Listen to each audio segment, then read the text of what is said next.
Bienvenue dans notre village virtuel où chaque entrepreneur est un artiste qui colore le monde à sa manière. À ta couleur, c'est le rendez-vous où on jase de storytelling puis de personal branding, mais avec une twist. On le fait au service des petites entreprises locales. Ici, on célèbre l'unicité. Chaque entrepreneur que je reçois a réussi à enflammer les réseaux sociaux avec son histoire puis sa personnalité unique en son genre. On va décortiquer comment ils ont réussi à tisser des liens solides avec leur communauté, à créer un impact majeur puis à forger une marque qui leur colle à la peau. Que tu sois à la tête d'une petite entreprise locale ou que tu sois un solopreneur, ici c'est ta nouvelle maison puis il y a une place pour toi dans notre village. En solo ou entre voisins, la porte s'ouvrira à des invités ou même à des figures locales qui ont réussi à faire de leur entreprise ou de leur petit coin de pays le nouveau point de rendez-vous de la communauté. Alors rentre, fais comme chez toi et laisse-toi inspirer. Salut, salut! J'espère que tu vas bien. Il fait beau en tout cas à Saint-Prosper aujourd'hui. Ma chaise hamac est officiellement prête pour inaugurer la saison de la galerie. La semaine passée, je me suis installée sur ma grosse chaise d'osier sur la galerie au rez-de-chaussée. Puis j'avoue que j'adore ça, travailler sur ma galerie. C'est vraiment la saison parfaite qui commence pour moi, pour m'installer sur ma galerie, puis travailler. Puis là, j'ai installé ma chaise hamac à la deuxième galerie, parce qu'il faut savoir que chez moi, j'ai une galerie au rez-de-chaussée, puis j'ai une autre galerie comme au deuxième étage, par-dessus celle du rez-de-chaussée. Et c'est là que j'ai ma chaise hamac, puis c'est vraiment là que j'aime le plus travailler, parce que ça me donne comme une vue, si on veut, en hauteur de mon village. Puis si tu me suis sur Instagram, t'as sûrement vu mon setup passé de galerie que j'ai partagé dans mes stories, parce que moi, ma galerie, c'est mon coin de prédilection pour travailler, pour 5 à 7 pour m'asseoir puis juste être inspirée par la belle vue de mon village. Si c'était pas du bruit des tracteurs qui passent puis des cloches d'église, ouais, qui sonnent en fait à toutes les heures, parce qu'ici à Saint-Prosper, je te rappelle que je suis dans un petit village rural et j'ai vu sur l'église de chez moi, donc la cloche sonne à toutes les heures. C'est vraiment un beat de vie qui est différent. Tout ça pour te dire que j'espère que toi aussi tu profites du beau temps qu'on veut au Québec ces derniers jours. Bienvenue dans un épisode solo où aujourd'hui, je vais te parler de quelque chose d'un peu différent, la vulnérabilité. Comment ça peut, en fait, renforcer ton storytelling puis ton personal branding. C'est un sujet qui m'a été inspiré par une jase dans l'atelier de Marie-Gaïa Lemieux, dans la petite clique dont je suis experte éphémère jusqu'au mois de juillet, je pense, si ma mémoire est bonne. Donc, c'est une discussion qui a bifurqué vers une question qui a été posée par mon amie Joanie Lambert et elle nous demandait « C'est quoi pour vous autres l'authenticité? Qu'est-ce que ça veut dire l'authenticité pour vous? » Puis là, on aurait pu en parler pendant des heures parce que c'est un concept qui est complexe, qui est aussi multifacette, puis qui inclut des notions, que ce soit de sincérité, de fidélité à soi-même, d'intégrité. Sa définition, dans le fond, elle peut varier vraiment considérablement selon la personne, d'une personne à l'autre, en fonction de plein d'affaires, en fonction de nos propres expériences, en fonction de nos valeurs, puis il y a aussi toute la question du contexte culturel aussi, qui fait varier les réponses possibles à cette fameuse question. Mais il y a un élément qui est ressorti de cette discussion-là, puis c'est de ça que je veux te parler aujourd'hui, parce que c'est un élément qui est relié fondamentalement au storytelling, c'est le concept de la vulnérabilité. Je sais que pour beaucoup de gens, en fait, le mot vulnérabilité, c'est associé à une forme de faiblesse. La vulnérabilité, en fait, est souvent définie, malheureusement, négativement dans notre société, comme la susceptibilité à être blessé par des critiques ou des attaques. On nous a souvent appris à garder nos émotions pour nous, à les contrôler, à ne pas les montrer parce qu'on a peur que ce soit vu justement comme une forme de faiblesse. Mais laisse-moi te dire quelque chose de super important, puis c'est dans cet angle-là que j'aborde le sujet d'aujourd'hui. La vulnérabilité, c'est pas une faiblesse. En fait, c'est tout le contraire. C'est une marque de courage et de force. Parce que quand tu es vraiment vulnérable, que tu fais preuve d'une incroyable authenticité, parce que tu vas voir là, le concept d'authenticité et de vulnérabilité sont assez reliés, on va l'aborder un petit peu plus loin. Donc quand tu fais preuve d'une authenticité puis d'une confiance en toi-même qui transcende les limites de la peur puis du jugement, c'est une capacité en fait à être ouvert, à être honnête avec soi-même puis avec les autres, et c'est ça qui te rend véritablement fort. Et c'est là que réside le pouvoir de la vulnérabilité, dans la capacité à embrasser pleinement qui tu es, avec toutes tes imperfections, et aussi à trouver la force puis la beauté dans ta vérité. Puis c'est vrai que la vulnérabilité, c'est souvent sous-estimé dans le monde du storytelling en entreprise. Les entreprises qui osent être transparentes, par exemple, sur leurs défis, leurs échecs ou leurs réussites, vont réussir à créer une relation plus solide avec leur audience. Parce que ça déclenche une réaction en chaîne de réciprocité qui est un élément fondamental du partage. Et c'est là l'essence même de l'engagement envers une marque. En tant qu'humain, on veut partager les uns avec les autres. Puis tu sais, je te dirais que les fois où j'ai partagé des histoires personnelles sur les médias sociaux, dans mon cas, il y a toujours eu des personnes qui sont venues vers moi suite à ça, suite à ce partage-là. Beaucoup de personnes même de mon audience. Il y a des nombreuses personnes qui vont venir m'écrire en privé pour me raconter leur histoire à leur tour. C'est comme si le fait de partager une histoire, ça permet aux personnes de sentir qu'ils ont eux aussi la permission de le faire. C'est comme s'ils se sentaient plus en sécurité. C'est comme si j'avais réussi à gagner leur confiance. Parce que le partage d'histoire, c'est un acte assez sacré, je dirais. Parce que la devise de partage d'histoire, c'est la confiance. Donc, moi, en racontant mon histoire en premier, les gens ont répondu en me racontant la leur, à leur tour. La réciprocité, c'est un acte fondamental de confiance, puis c'est un lien humain qui est très, très profond. Tu ne pourras pas instaurer la confiance si tu fais juste parler de tes réussites dans ton contenu.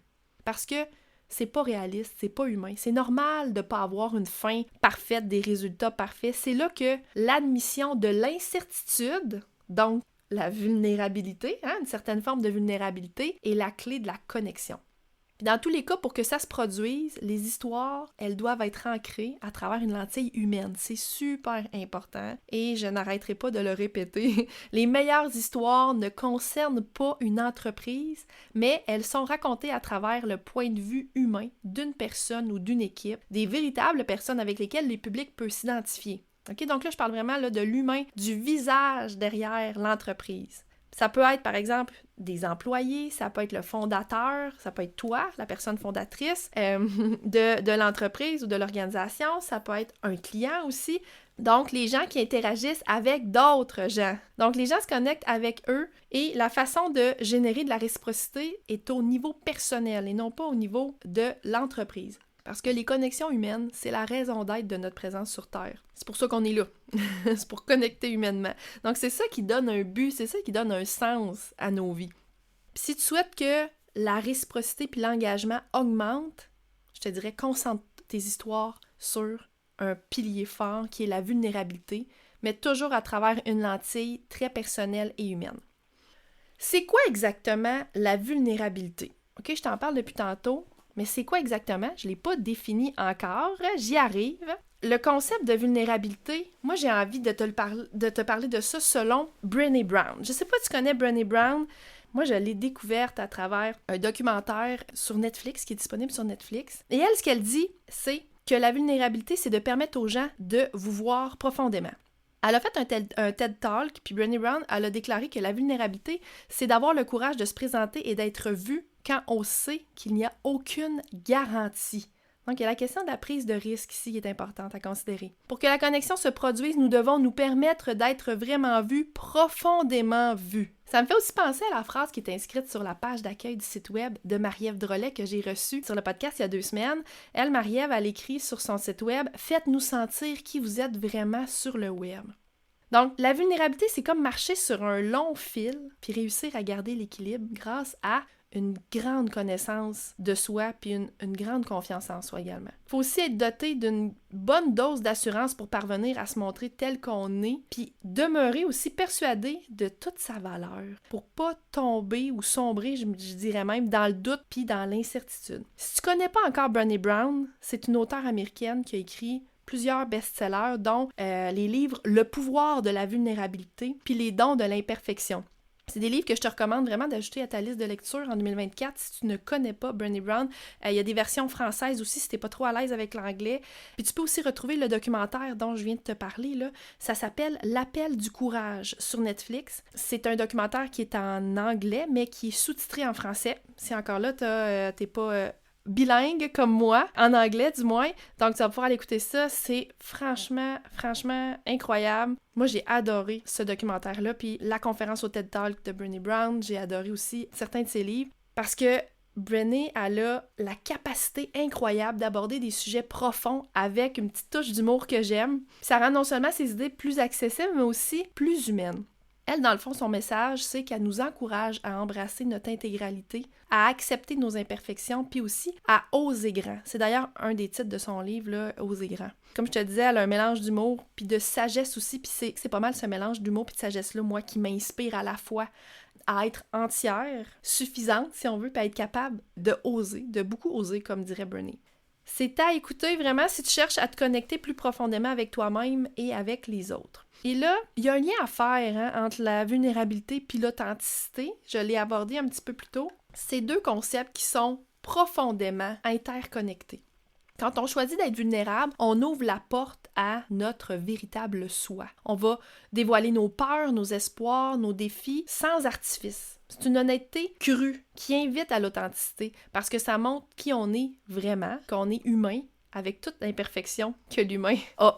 Donc, parler d'authenticité puis de vulnérabilité, ça me touche, moi, particulièrement. Parce que j'ai un petit aveu à te faire. Je lutte, moi, contre une tendance au perfectionnisme. Si tu me suis sur les médias sociaux, tu m'as sûrement entendu parler de ce sujet-là. Je l'ai abordé quelques fois. Même chose dans mon infolette. C'est pas un perfectionnisme extrême dans mon cas, mais il est bien là. Surtout envers moi-même. Donc moi, je vis un perfectionnisme qu'on appelle un perfectionnisme interne et non pas externe. Donc, si tu t'intéresses à ce sujet-là, là, tu vas comprendre la différence entre les deux. Donc, c'est envers vraiment moi-même, le perfectionnisme, que je le vis, non pas envers les autres, OK? Donc, c'est vraiment tourné vers l'intérieur de moi. Donc, j'ai déjà partagé ça là, sur LinkedIn, où j'ai parlé de mon effort à adoucir cette tendance-là dans ma quête d'être plus authentique. Puis le truc avec le perfectionnisme, c'est qu'il peut vraiment freiner cette capacité-là à être vulnérable. Parce que être vulnérable, c'est accepter qu'on n'est pas parfait, qu'on en fait des erreurs, puis que c'est OK comme ça aussi, c'est bien correct. En travaillant à lâcher un petit peu plus ce perfectionnisme-là, je te dirais que j'apprends à embrasser mes imperfections, puis honnêtement, ça me libère beaucoup. Ça m'aide à me connecter de façon beaucoup plus vraie avec les gens autour de moi parce que ce qu'ils voient de moi, c'est pas juste une façade lissée. Je te dirais que même j'ai adopté récemment un nouveau mantra qui me guide pas mal chaque jour. Puis ce nouveau mantra-là, c'est dans mon réseau pas trop loin, t'as dû me l'entendre même dire, puis c'est « mieux vaut fait que parfait ». Je me contente pas juste de le répéter, là, je te dirais que je l'applique aussi très concrètement dans mon travail. Puis c'est une grosse prise de conscience que j'ai fait pour lancer d'ailleurs mes séances de co-création de storytelling en version bêta. Parce que lancer une version bêta qui est par définition imparfaite, ça représente pour moi un vrai défi. Pour la perfectionniste que je suis, là, une version bêta, c'est tout un challenge. Je l'ai faite, je suis très fière de moi, j'ai réussi à le faire. Puis ça s'est super bien passé, donc ça m'encourage à continuer dans cette voie-là. C'est une démarche qui, justement, va m'aider à surmonter un des obstacles majeurs à la vulnérabilité et à l'authenticité dans le storytelling. Et là, j'ai nommé un autre élément important dans ce concept-là de vulnérabilité, et c'est la pression de la performance. Je ne sais pas pour toi, mais pour moi, cette pression-là, elle existe quand même. Je l'adoucis avec le temps, bien sûr. Je travaille beaucoup là-dessus, mais c'est quelque chose qui est quand même assez présent pour beaucoup de gens de mon entourage aussi également, qui gravitent autour de moi. Donc peut-être que c'est ton cas également. C'est une quête qui est, je te dirais, incessante, de résultats, c'est comme ça que je le définirais.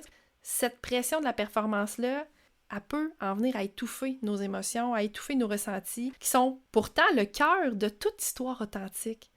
Il y a un vieil article que j'ai lu dans Le Figaro qui aborde justement ce sujet-là, puis il mettait en lumière comment l'anxiété de la performance peut conduire à des comportements destructeurs, surtout à une répression des émotions, de la créativité, puis aussi du plaisir au travail. L'article expliquait que quand on demande, par exemple, à des employés en formation de partager ce qu'ils ressentent, ils répondent souvent par ce qu'ils pensent. Donc, je pense que blablabla.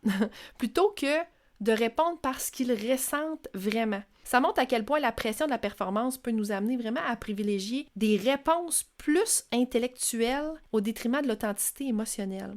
Ce qui est essentiel, cette authenticité émotionnelle-là, à tout bon storytelling impactant. Pour réussir à raconter des histoires avec vulnérabilité, on doit donc apprendre à résister à cette pression de la performance. C'est crucial de créer un espace où les gens se sentent en sécurité pour exprimer leurs véritables émotions, puis pour partager les histoires qui montrent non seulement les réussites, mais aussi les luttes, les doutes, puis leur profonde humanité. C'est seulement quand on va être capable vraiment de connecter avec notre audience sur un plan plus profond et plus significatif que le concept de vulnérabilité, d'authenticité va se faire sentir. Et là, j'ai envie de te donner des exemples de marques puis de personnes un peu plus connues qui utilisent ce concept-là de vulnérabilité dans leur storytelling. Je pense notamment à Dove, la marque de savon Dove que tu connais assurément.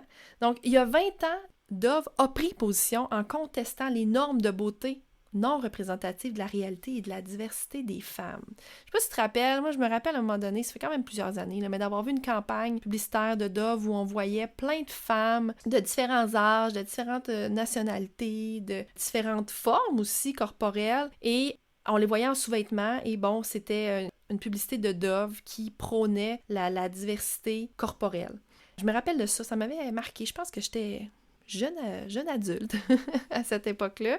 Mais Dove continue encore de prôner la diversité des femmes. C'est une marque qui se distingue beaucoup dans l'industrie de la beauté puis qui adopte vraiment une approche qui est considérée comme vulnérable et risquée parce qu'elle défie les normes traditionnelles de l'industrie. C'est un risque quand même significatif parce qu'on remet dans le cas de Dove, on remet en question les idéaux de beauté puis on aborde aussi des sujets quand même assez sensibles dans notre société parce que l'image corporelle, c'est un sujet quand même sensible. Donc, Dove va changer le récit typique du secteur de la beauté en mettant de l'avant des histoires réelles de vraies femmes, puis ils vont s'écarter des représentations idéalisées, parfaites de la femme habituelle qui est présentée par d'autres marques de beauté. Donc, le cas de Dove utilise cette vulnérabilité-là dans ses communications. Puis là, je t'en ai parlé de Brené Brown. Elle le fait aussi. Elle ne fait pas juste en parler, mais elle expose aussi sa propre histoire.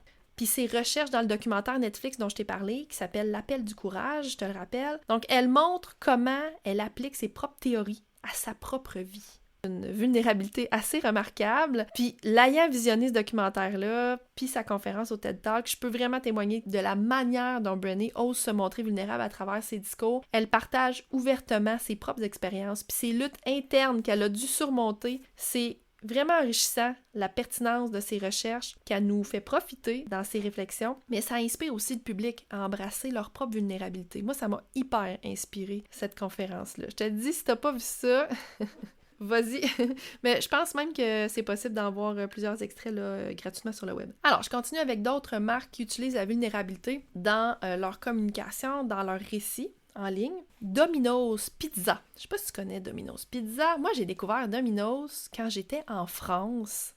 Quand je suis allée 6 mois en France pour les études en 2006-2007. Et j'ai découvert Domino's et j'ai adoré Domino's. Je suis pas une grande mangeuse de pizza, mais en tout cas, bref, sur la rue de Laon, à Reims, où j'habitais, il y avait un Domino's pas trop loin, fait que j'avoue que je me suis laissée tenter une couple de fois, du haut de mes 20 ans.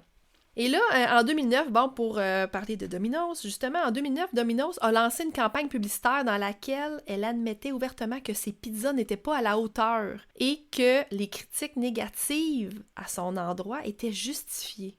Wow! Et ça demande toute une dose de vulnérabilité quand même, là. On va admettre en tant que marque que les critiques négatives envers nos pizzas, par exemple, nos produits sont justifiés. Aïe aïe, c'est d'admettre qu'on a tort, là, on s'entend, c'est d'admettre qu'on n'est pas à la hauteur. C'est toute une dose de vulnérabilité ici. Sous le slogan « Oh yes, we did », Domino's a montré comment elle avait écouté les retours de ses clients et qu'elle avait complètement revu la recette de sa pizza. C'est une campagne qui a été faite avec ça. Donc, ils ont fait une campagne publicitaire à partir de ça. C'est une campagne qui était vraiment très honnête, on s'entend, et très transparente sur l'amélioration de leurs produits. Et ça a contribué énormément à améliorer l'image de la marque. Et là, tu dois te demander, c'est bien beau, c'est des grandes marques, tu me parles de Dove, tu me parles de Domino's ou de Brené Brown, qui me semble peut-être un peu loin de moi. Comment moi je peux appliquer cette vulnérabilité-là dans ma narration, dans mon contenu sur les médias sociaux, dans les récits que je partage en ligne? Alors là, on va voir comment tu peux injecter un peu de vulnérabilité dans tes histoires. Donc, la première chose que je t'invite à faire, c'est de réfléchir à ce que tu sais déjà de ta marque, de ton entreprise, et ce que tu sais à propos de ceux qui te suivent. OK? Donc, la première question à te poser, c'est quoi qui tracasse mon audience en ce moment? C'est quoi les défis que vivent les abonnés, par exemple, les gens qui me suivent, ma clientèle cible? Comment est-ce que tu te vois, toi, par rapport à ta marque aussi? Ça, c'est important, par rapport à ton entreprise.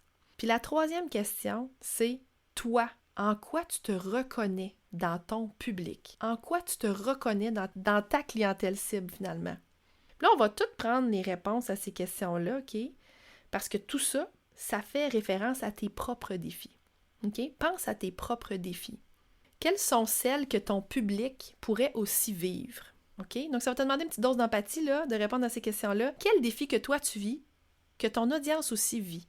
Parce qu'il ne s'agit pas juste de raconter ton histoire à des personnes, mais plutôt de leur raconter ce qu'elles ressentent déjà. Donc, pense à des choix difficiles que tu as dû faire.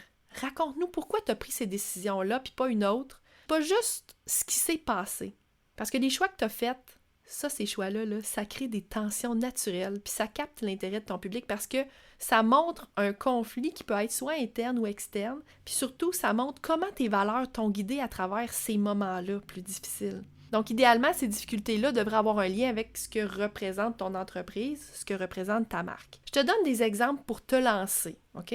Donc, par exemple, un artiste pourrait parler de la façon dont il a dû choisir entre suivre une voie artistique, disons, plus traditionnelle et explorer un style qui est radicalement différent malgré les critiques. Donc, en partageant, par exemple, une période de doute intense que l'artiste aurait pu vivre, ça montre comment il est resté fidèle à ses valeurs, à sa créativité aussi, à son authenticité, ce qui a finalement transformé son art puis qui a sûrement renforcé sa connexion avec son public. Ça prend quand même une bonne dose de vulnérabilité, d'aller au-delà des critiques puis de suivre sa voix dans un style qui est peut-être moins tendance, qui est peut-être moins apprécié sur le moment, de garder le cap malgré tout, malgré les doutes. Donc, c'est vraiment en partageant ces doutes-là que on va pouvoir reconnaître les valeurs de cet artiste-là, puis vraiment pouvoir connecter plus fortement avec lui ou elle, bien sûr. Une adjointe virtuelle pourrait raconter comment elle a dû décider entre, par exemple, accepter de travailler avec un client très payant, qui ne respectait pas ses heures de travail, ou de refuser pour maintenir son équilibre de vie. On pourrait penser à une conciliation travail-vie personnelle, par exemple. Donc, on expose ici un choix difficile entre l'argent et une qualité de vie, bien sûr. Elle va partager un moment de vulnérabilité stratégique qui va résonner avec d'autres entrepreneurs potentiellement. Donc, si les entrepreneurs font partie de sa clientèle cible, c'est un bon sujet d'histoire à raconter. Ça va nous montrer aussi que c'est possible de réussir en restant fidèle à ses principes et à ses valeurs. Dernier exemple ici, je prends l'exemple d'un chef d'entreprise qui pourrait raconter comment il a dû surmonter une faillite personnelle avant de se lancer une autre entreprise. Ce chef d'entreprise-là pourrait partager les émotions puis les leçons qu'il a apprises pendant cette période difficile-là où il a vécu cette faillite-là. Puis là, ça montrerait sa résilience, mais aussi sa capacité à rebondir face aux défis. Ça encourage aussi son public à pas avoir peur de l'échec puis à voir les épreuves comme des opportunités de croissance, comme des grandes leçons de vie. Dans tous ces exemples-là, il y a un truc que tout le monde peut ressentir. Ça peut être par exemple le stress, l'insécurité, la sensation d'être un peu bête, tu sais, quand on a fait une gaffe, de se sentir un peu nono, ou encore la peur qu'on ressent quand on se lance dans un nouveau projet, quand on se lance dans le vide. Puis ce côté émouvant-là de ton histoire, ça peut être quelque chose aussi qui est super positif. Comme je le disais, une leçon qui va nous permettre de grandir davantage. Donc, c'est en soi positif. C'est quelque chose de tourner quelque chose de négatif en positif. Mais aussi, je t'invite à penser à quel point on est vulnérable quand, par exemple, on tombe en amour, on tombe amoureux, amoureuse, ou quand on se met à avoir des grands rêves. Mais aussi dans ces moments-là qu'on vit une certaine dose de vulnérabilité, mais c'est aussi dans ces moments-là qu'on vit quelque chose de vraiment grandiose. J'aimerais ça aussi parler des pièges à éviter. Parce que partager sa vulnérabilité, oui, ça aide à connecter, mais c'est important aussi de faire un petit tri quand même, OK? Pour éviter de raconter des histoires qui pourraient franchement ternir ta réputation. Par exemple, je te conseillerais pas de révéler des erreurs éthiques ou morales graves, comme des actes de tricherie, de la fraude, des vols, des tendances à la toxicomanie actuellement. Si tu t'indignes extrêmement envers quelque chose, je t'inciterais pas non plus à révéler des histoires où la vengeance est mise de l'avant. Donc, c'est vraiment des choses qui pourraient faire douter de tes compétences puis de ton intégrité envers ta clientèle cible. Donc, il y a quand même des exceptions, mais en général, ces types de révélations-là, ça peut vraiment changer la manière manière dont ton public te voit, puis malheureusement impacter négativement ton entreprise. Donc oui à la vulnérabilité, mais sache doser cette vulnérabilité-là. L'idée ici, c'est pas non plus de tout dire. On s'entend, c'est d'être quand même stratégique avec ça, puis c'est important de faire des choix, là.